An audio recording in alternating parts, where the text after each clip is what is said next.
la antropología política y nos habíamos quedado en este proceso de identidad del venezolano. Arrancaste con lo de la Capitanía General de Venezuela en 1777, entonces quiero que continuemos con la idea. Bueno, haciendo este recuento que es más histórico que antropológico, pero que yo lo hago desde una visión antropológica.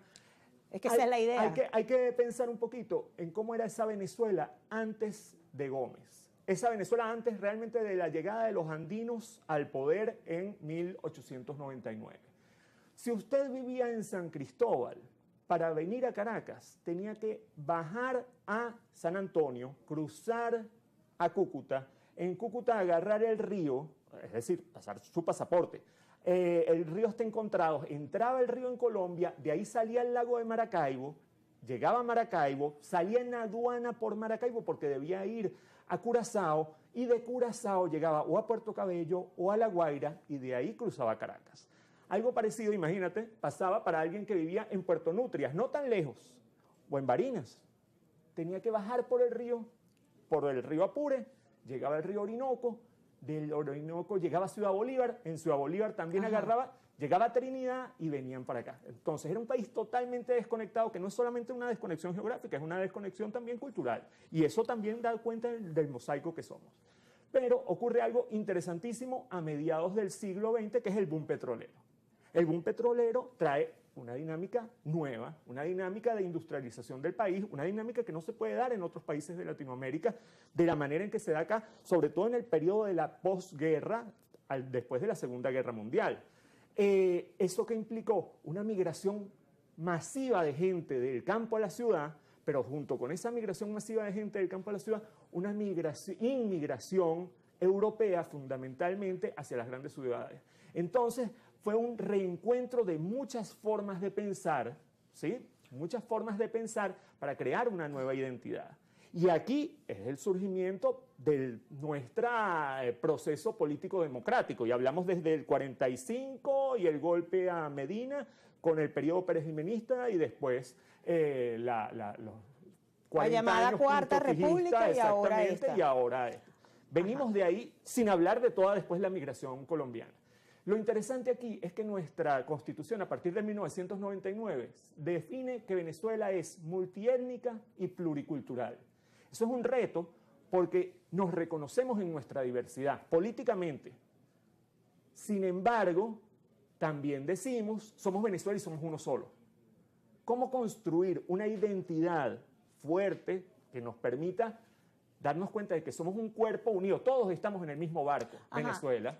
Eso significa entonces que la fragmentación es la causante de que los diálogos no prosperen para llegar a acuerdos, para llegar a alianzas en beneficio de una colectividad. Yo entiendo que sí, pero ¿O es más la rigidez del pensamiento? Hay dos tipos de fragmentación, ¿sí? Hay dos cosas. Por un lado hay fragmentación política, por otro lado fragmentación cultural, ¿sí? Son dos cosas un poco diferentes, pero ambas se relacionan. Pero lo que estabas diciendo también de la rigidez también nos determina en nuestras formas de pensar en el marco político y no en el marco social. ¿A qué me refiero con esto? Desde las políticas públicas del Estado, el Estado moderno, modelo del Estado venezolano, es un Estado bastante rígido. Sin embargo... ¿Por lo grande que es? No, por lo determinante, por lo técnicamente determinado que está. Okay. Vamos a ver. Nosotros ahorita tenemos un proceso de discusión por una posible reforma constitucional. La opinión de muchas personas, me incluyo seguramente, es, bueno, lo importante es cumplir la Constitución antes de reformarla.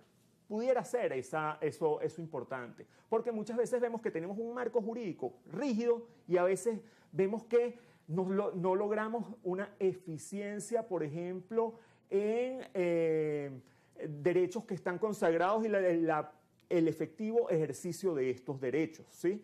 O hay un marco estructural de la pirámide legislativa y vemos que, bueno, hay algunas contradicciones internas y esto no va a funcionar. Pero en la realidad vivimos y funcionamos. ¿Por qué? Porque culturalmente sí somos dinámicos, somos capaces de adaptarnos a estas cosas. Pero mira, cuando tú haces este tipo de planteamiento, yo me pregunto si ese proceso de identidad que debemos fortalecer es consecuencia, o sea, cuando no está conformado como es lo ideal, es consecuencia de los liderazgos. Hay muchos tipos transaccionales, bueno, es que han derivado todavía. Entonces, ¿qué tenemos en Venezuela? ¿Qué menjurje es ese? No, en Venezuela hay un menjurje, como tú lo acabas de decir, exactamente, no tengo duda de eso.